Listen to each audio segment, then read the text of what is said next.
Bismillahirrahmanirrahim. Assalamualaikum warahmatullahi wabarakatuh. Saya Ahmad Lutfi Hakim dengan NIM 9321358119 akan mencoba menjelaskan tentang legitimasi kebijakan pendidikan. Legitimasi atau pengesahan berasal dari kata legitimasi yang berarti memberikan kewenangan atau kekuasaan otorisasi pada sistem kerja politik, termasuk tahap penyusunan perencanaan usul untuk memecahkan berbagai masalah yang muncul di masyarakat. Legitimasi sangat memungkinkan akan membawa pengaruh terhadap masyarakat, baik menguntungkan sebagian masyarakat maupun yang merugikan kelompok lain. Oleh sebab itu, legitimasi merupakan tahapan yang penting dalam kebijakan pendidikan.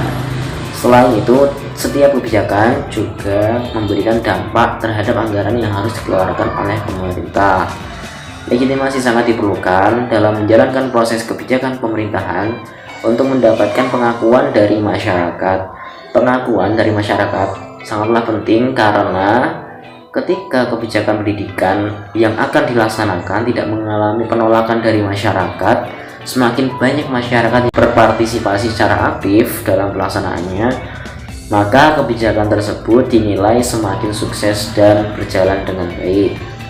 Bentuk pengakuan masyarakat atas kebijakan yang dibuat baik dapat berupa pengesahan atau pengabsahan dan pemberian kekuasaan ketika kebijakan pendidikan yang telah dirumuskan dan disahkan, sedangkan pemberian kekuasaan adalah kewenangan untuk memberlakukan sebuah kebijakan pendidikan.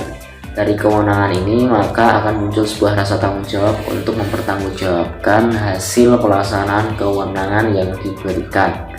Jadi legitimasi itu adalah suatu tahap atau proses dalam mengesahkan sebuah kebijakan. Sebelum kebijakan dibuat, itu kan dirumuskan terlebih dahulu. Sebelum disahkan, maka melalui proses legitimasi terlebih dahulu, yakni pengakuan atau pemberian kekuasaan kewenangan kepada masyarakat, sehingga ketika kebijakan tersebut telah dilegitimasi atau mendapatkan pengakuan dari masyarakat, maka hal itu akan menimbulkan rasa tanggung jawab untuk mempertanggungjawabkan hasil pelaksanaan kewenangan yang diberikan. Karena masyarakat di sini itu ikut andil dalam pembuatan kebijakan pendidikan ini. Mungkin seperti itu dari pengertiannya. Sedangkan urgensi legitimasi, seperti yang telah kita ketahui, legitimasi mempunyai tujuan untuk memberikan kekuasaan pada proses dasar dalam pemerintahan. Ketika tindakan pengesahan atau legitimasi masyarakat diatur oleh kedaulatan rakyat, maka warga negara akan senantiasa mengikuti aturan pemerintah. Sebuah legitimasi dilakukan di antara kegiatan perumusan dan pelaksanaan kebijakan.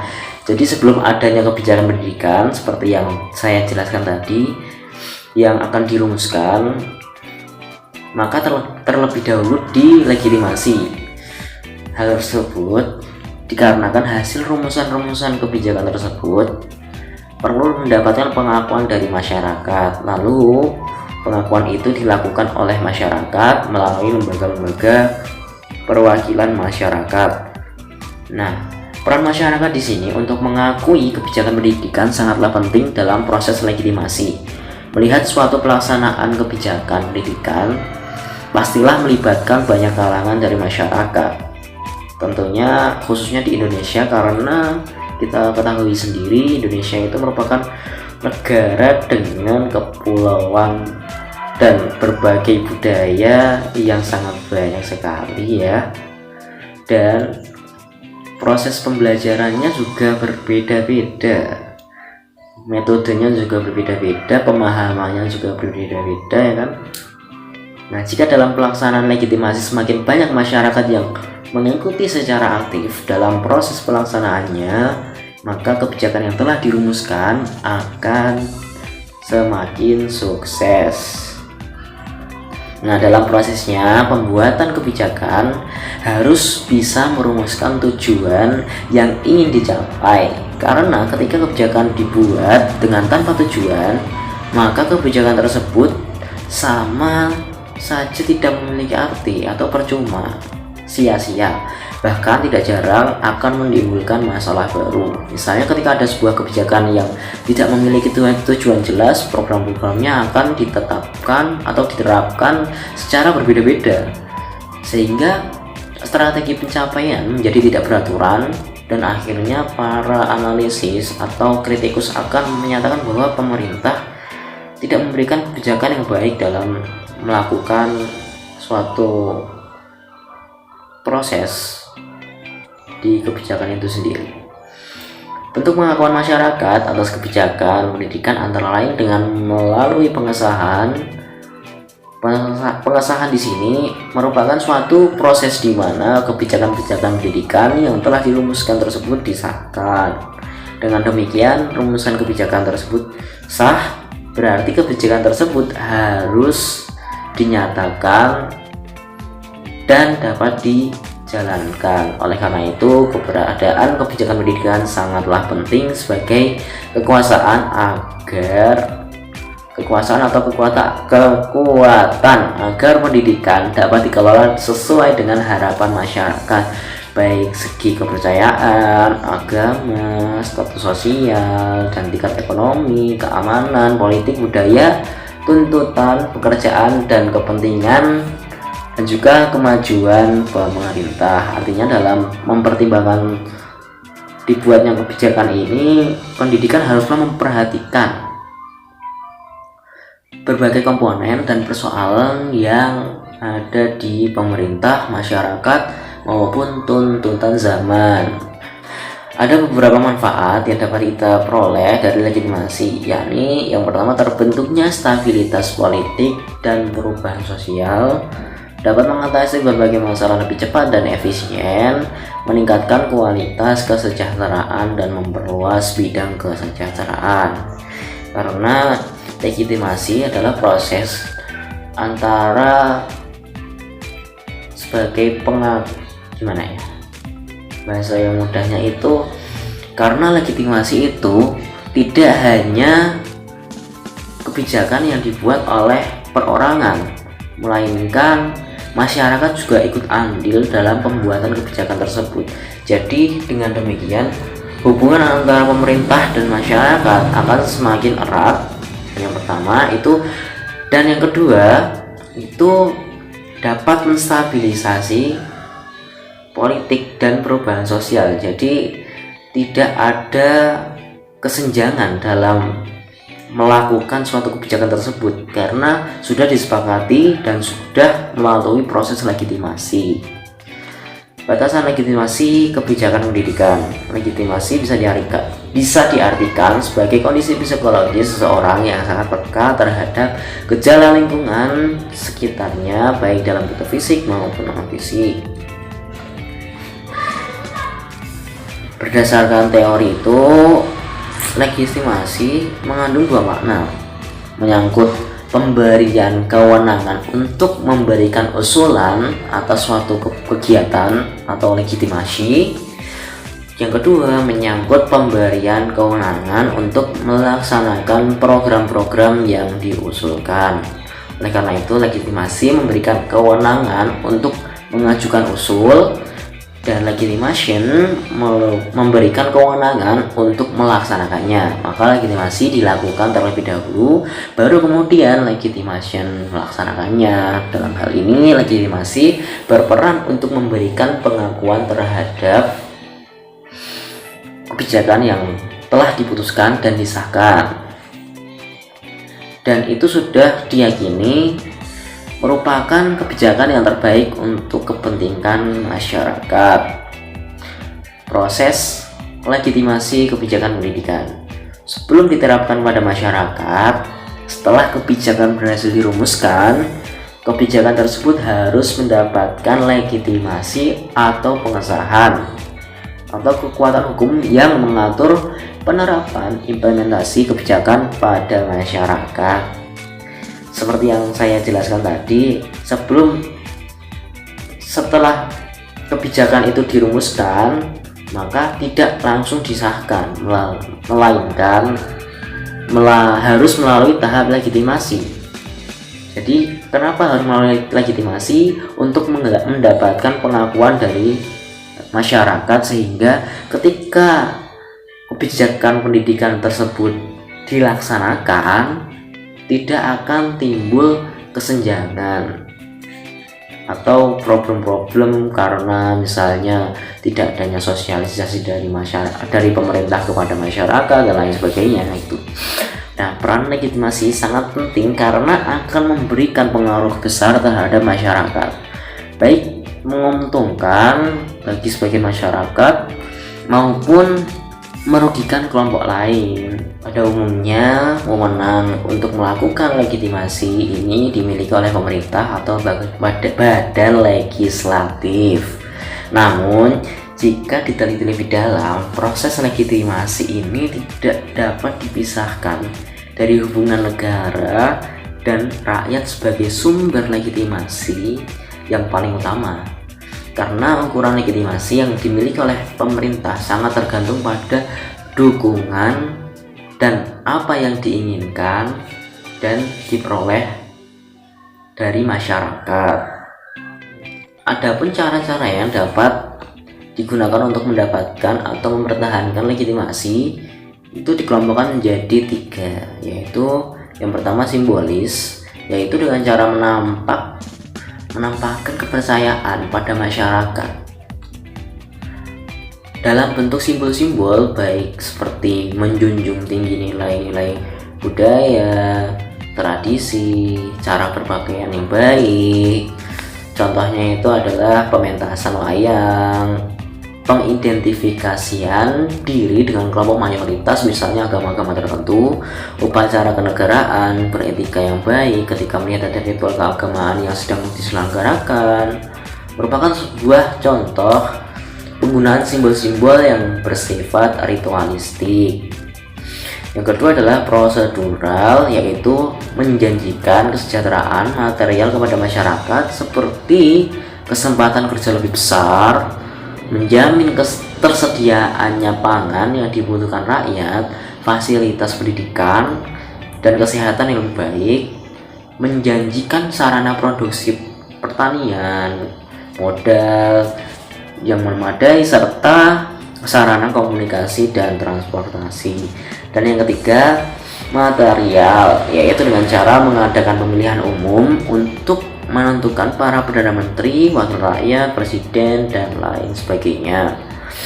Para anggota lembaga tinggi negara atau penyerahan suatu masalah kepada orang banyak agar mereka menentukan, atau biasa disebut dengan referendum. Jadi referendum untuk mengesahkan suatu kebijakan umum. Pada umumnya pemerintah yang mendapatkan legitimasi berdasarkan prinsip-prinsip legitimasi tradisional, ideologi, dan kualitas pribadi cenderung menggunakan metode simbolik. Dan realita yang ada, biasanya para pemerintah tidak hanya menggunakan satu tipe saja, melainkan juga mengkombinasikan baik dua tipe ataupun lebih sesuai dengan struktur dan tingkat perkembangan masyarakat. Ada kalanya ketika suatu kebijakan telah dirumuskan, rakyat diminta untuk memberikan pendapat secara langsung mengenai kebijakan yang telah dirumuskan, dan rakyat diminta memberi dukungan. Namun ada kalanya dukungan tersebut dimintakan oleh pengurus kebijakan kepada tokoh-tokoh non formal di masyarakat. Seperti contohnya tokoh-tokoh non formal yang ada di masyarakat itu, contohnya ketika di pesantren, tokoh non formal itu berada atau dipegang oleh para kiai. Misalnya di desa-desa ada orang yang disegani atau tokoh-tokoh masyarakat yang non formal. Nah, ini dengan harapan tokoh non formal ini akan mencari dukungan kepada massa atau rakyat. Tokoh-tokoh atau non formal tersebut ada di berbagai bidang ekonomi, agama, budaya, dan seni, profesi, pertanian, bahkan sektor-sektor ekonomi dan jasa itu juga ada. Kebijakan yang telah dirumuskan dan disahkan secara formal itu masih belum menjadi suatu yang final atau masih belum tahap akhir, masih memungkinkan adanya perbaikan, revisi dan penyempurnaan. Dan legitimasi itu dilakukan antara lain juga dalam rangka menyempurnakan agar ketika dilaksanakan nantinya tidak mengalami hambatan. Sebab dengan legitimasi ini rakyat akan menyatakan dukungan sesuai dengan harapan dan aspirasinya. Jadi kegiatan legitimasi itu adalah mencari dukungan sekaligus menyempurnakan kebijakan. Dan ketika sudah menyempurnakan kebijakan itu, rumusan kebijakan yang sudah final dan akan dianggap sah. Krisis dan problematika legitimasi kebijakan pendidikan. Suatu legitimasi juga dapat mengalami krisis ketika seorang atau lembaga yang memiliki legitimasi tidak memiliki kecakapan atau skill yang cukup untuk melakukan pengelolaan manajemen negara secara detail dan keseluruhan. Dalam hal ini, legitimasi perlu diikuti oleh kemampuan dan kapasitas untuk merealisasikan atau mengimplementasikan program yang langsung menyentuh rakyat. Karena dalam hal ini, rakyat berperan sebagai pemegang legitimasi tertinggi. Keamanan dan kesejahteraan rakyat merupakan ukuran utama dalam menilai kemampuan legitimasi pemerintah. Dengan demikian, bisa kita simpulkan bahwa kekuasaan yang legitimated tidak selalu berbanding lurus dengan kecakapannya. Dalam berbagai realita yang ada, krisis legitimasi biasanya terjadi pada masa pergantian atau masa transisi, seperti pergantian kurikulum, atau ketika ada kebijakan baru yang sedikit berbeda dengan kebijakan-kebijakan yang lama. Selain itu, perubahan yang terjadi dari suatu tingkat dan kualitas perkembangan menuju ke tingkat atau kualitas perkembangan masyarakat berikutnya. Nah, ketika hal ini terjadi, masyarakat akan cenderung mempertanyakan setiap kewenangan pemerintah yang dianggap tidak mencerminkan aspirasi hidup dalam masyarakat. Ketika kebijakan dibuat, pasti ada pro dan ada yang kontra. Ada beberapa sebab krisis legitimasi. Dan yang pertama, prinsip kewenangan berganti pada prinsip kewenangan yang lain. Persaingan yang tidak sehat dan juga tidak disalurkan melalui prosedur yang seharusnya di antara para pemimpin pemerintahan, sehingga timbul perpecahan dalam badan pemerintahan. Pemerintah tidak mampu memenuhi janjinya sehingga menimbulkan kekecewaan dan keresahan di kalangan masyarakat, dan sosialisasi tentang kewenangan mengalami perubahan atau kurangnya sosialisasi dari pemerintah kepada rakyat mengenai kebijakan yang telah dibuat. Seiring dengan disahkannya suatu kebijakan biasanya akan memancing reaksi dari masyarakat, dalam arti bahwa tindakan politik terdorong, terpacu dan terkondisikan oleh kebijakan pemerintah. Artinya bahwa dalam kenyataannya berbagai masalah kebijakan tidaklah merupakan suatu unit atau satuan yang berdiri sendiri, tapi merupakan bagian dari seluruh sistem masalah, yakni sistem kondisi eksternal yang menghasilkan masyarakat yang berbeda-beda. Ini berarti bahwa sebenarnya masyarakat dalam kehidupan ekonomi, sosial, budaya, politik dapat diartikan dan dipecahkan secara individual atau sendiri-sendiri, tapi masalah tersebut saling bergantung satu sama lain. Problematika atau kesenjangan antara kebijakan yang telah ditetapkan oleh pemerintah dengan yang terjadi di lapangan bukan rahasia di kalangan publik, baik di level yang tinggi maupun rendah. Yang Zulaiha mengatakan dalam artikelnya atau jurnalnya, Yang terjadi sangat ironis, dengan implementasi yang sudah menjadi rahasia umum di jalanan kota, di pedesaan kecil atau terpencil, kita melihat fakta yang terjadi sangatlah banyak anak-anak yang tidak mendapatkan pendidikan, walaupun 20% telah disalurkan ke sekolah-sekolah. Nah, di sini banyak hal yang muncul sebagai alasan mengapa ini harus terjadi, diantaranya rendahnya minat belajar yang menyebabkan kurangnya penyadaran atau kurangnya minat dari siswa sendiri, dan tidak ada rasa akan pentingnya suatu pendidikan. Dan juga bisa rendahnya kesadaran masyarakat untuk saling bergotong royong menanggung biaya siswa, dan lemahnya kontrol pemerintah. Dan juga ketika ada para elit politik mementingkan kepentingan pribadi organisasinya daripada kepentingan umum. Tidak adanya sebuah lembaga yang bertanggung jawab terhadap setiap jiwa yang tidak mendapatkan pendidikan. Namun apabila pemerintah dan masyarakat mampu berkolaborasi saling mewujudkan kebijakan tersebut, maka kualitas sumber daya manusia di Indonesia akan mampu bersaing dengan negara-negara maju dan berkembang lainnya. Jadi ketika suatu kebijakan dibuat, itu tidak hanya pemerintah saja yang gerak, masyarakat juga harus ikut andil dalam melaksanakan kebijakan pendidikan yang telah dibuat.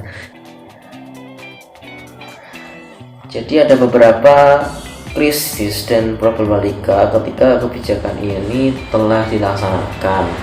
Tidak menutup kemungkinan pasti ada masalah di dalam kebijakan yang telah dibuat. Adapun problematika tersendiri itu adalah dari pemerintah dan juga masyarakat. Salah satu kendala yang berasal dari masyarakat, yang berasal dari pemerintah, itu adalah kurang terbukanya ruang publik untuk terjadinya diskusi masyarakat dalam membahas masalah-masalah kebijakan. Padahal dengan terbukanya ruang publik akan terjadi diskusi publik dan akan muncul opini publik yang akan membantu para perumus kebijakan untuk menentukan alternatif kebijakan mana yang harus diprioritaskan dan harus didahulukan.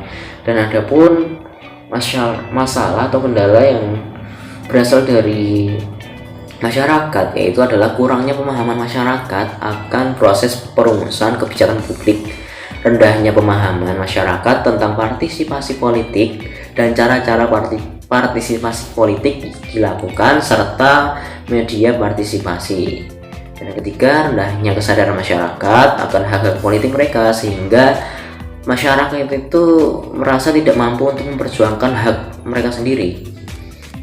Dan lembaga perwakilan politik dan partai politik yang lebih memperjuangkan partai dan golongannya, sehingga masyarakat menjadi merasa sia-sia ketika terlibat dalam kegiatan-kegiatan politik, karena kan yang diutamakan golongannya sendiri, bukan kepentingan umum gitu. Jadi sedangkan seorang biasanya berpartisipasi dengan harapan bahwa partisipasi yang sudah mereka lakukan akan memberikan dampak yang positif dan dapat memberikan keuntungan bagi kehidupan mereka. Mungkin dari saya cukup sekian. Kurang lebihnya mohon maaf. Apabila ada kritik, saya terima kritikannya dengan lapang dada. Apabila ada yang salah atau kurang dari tutur kata saya minta maaf yang sebesar-besarnya. Kurang lebihnya mohon maaf. Wassalamualaikum warahmatullahi wabarakatuh.